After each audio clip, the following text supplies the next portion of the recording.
Good evening, sir. Smiths. My topic is all about functions of big structures of Lupon. We have two types of functions of structures of Lupon, which is administrative supervisions and monthly Lupon meetings. First is administrative supervisions.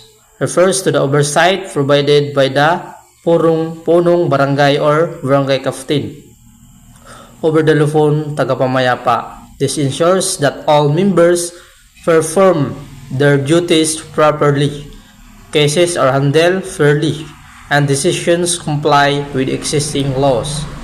Supervisions also involve guiding Lupon members on procedures, monitoring their attendance and performance, and validating resolutions. Ang administrative supervisions mao ang padayon nga pag-atiman o pag-monitor sa punong barangay aron mulihok ang og tarong ang mga Lupon members. In other ways, bantayan ang performance sa mga Lupon members o i-guide ang mga membro sa saktong proseso, pamagi o pamalaod sa katarungang pambarangay.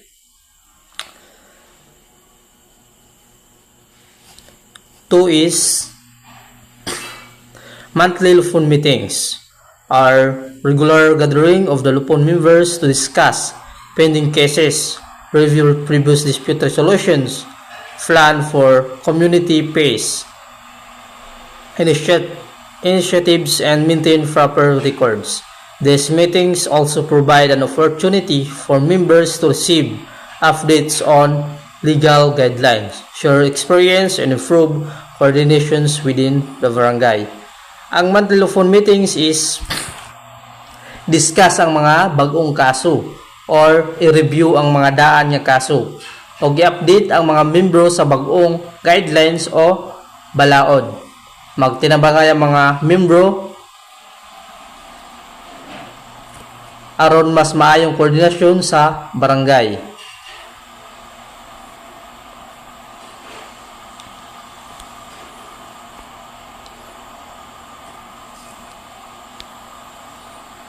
My takeaways: administrative supervisions ensure fairness, accountability, and proper performance of duties. Monthly meetings allow systematic review of cases, planning, coordinations among members. Both practices are essential for maintaining peace, order, and effective community governance. My conclusions: administrative supervisions and monthly Lupon meetings are integral to effective functional of the Lupon tagapamayapa. Supervisions guarantees that processes are legal and impartial, while regular meetings facilitate coordinations, documentations, and proactive conflict management. Together, they enhance the barangay's capacity to resolve these disputes and promote a peaceful community environment. My recommendations: conduct regular training for Lupon members para ma-improve ang ilang skills and conflict resolutions. Ensure strict documentations of cases and resolutions during meeting for transparency.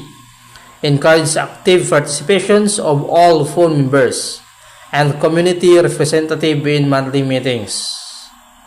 I-review po of update procedures periodically to align with current laws and best practices. Akong reference makita sa Republic Act No. 7160, Local Government Code of the Philippines. That's all. Thank you.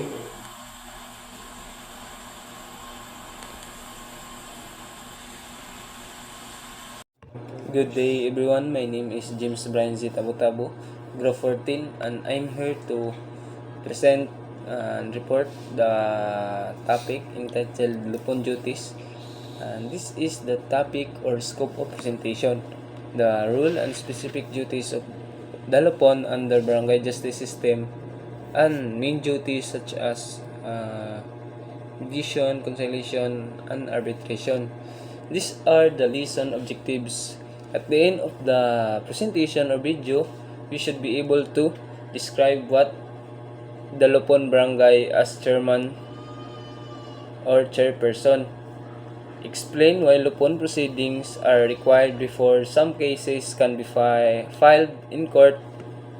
And so we should discuss it. In this discussion, these are the main duties of Lupon and why proceedings are required. 1. Duty of Lupon is to promote amicable settlement. Means that the Lupon must encourage parties to settle dispute through mediation and conciliation to avoid formal court cases and reduce case backlogs. When we say backlogs, kining mga uncompleted work. 2.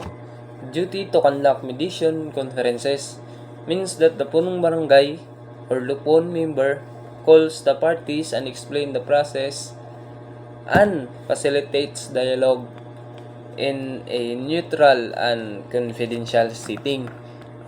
Third, duty to record and document settlements means that the Lupon must write settlements or arbitration award must be prepared, signed by the parties, and recorded. These documents can be enforced like a court judgment if voluntarily accepted.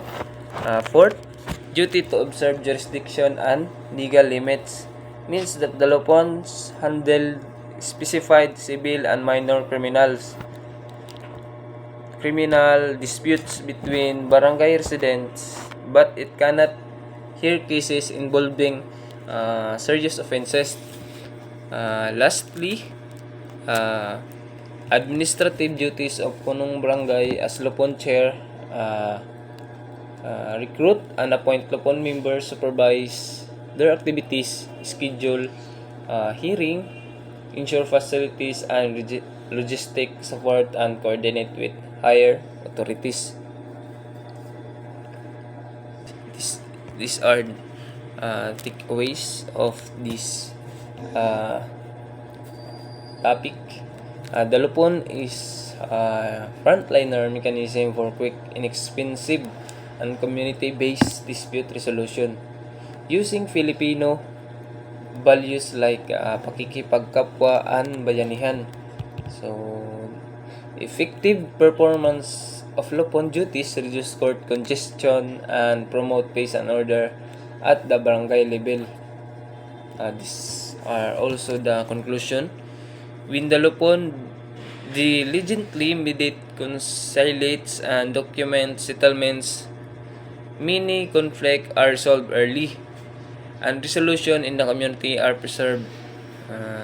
Strong leadership from the punong barangay and active participation of well-respected Lupon members are crucial for a functional barangay justice system. And for the recommendation, a regular training for Lupon members on mediation skills, laws, and documentation to ensure fair and efficient proceedings. Second, use the Lupon process first for eligible dispute to save time and money and to help maintain peace in the barangay. Third, provide continuous technical and financial support to improve Lupon facilities and monitoring.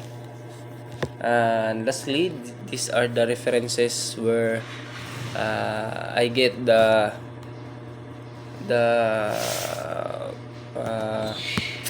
ideas or topics that I explained to you. So that's all. Thank you and God bless. Exchange of Ideas Forum. The Lupon Taga Pamayapa is created in every barangay under the Katarungan Pambarangay Law. The primary function of the Lupon is to settle disputes amicably at the barangay level to promote peace and harmony. It handles cases with its jurisdiction through mediation, conciliation, and arbitration. helping parties reach a voluntary agreement without going to court. Example, is the lupon tagapamayapa is effective in resolving barangay disputes? Students take turns giving opinions, reacting to others' ideas, and suggesting improvements. In simple terms, it is a group of discussion where people talk, listen, and learn from each other ideas. Key features: participants express their view freely, others respond, agree, disagree, or add ideas. Focus is on understanding different perspectives, not debating to win. Encourage critical thinking and communication skills.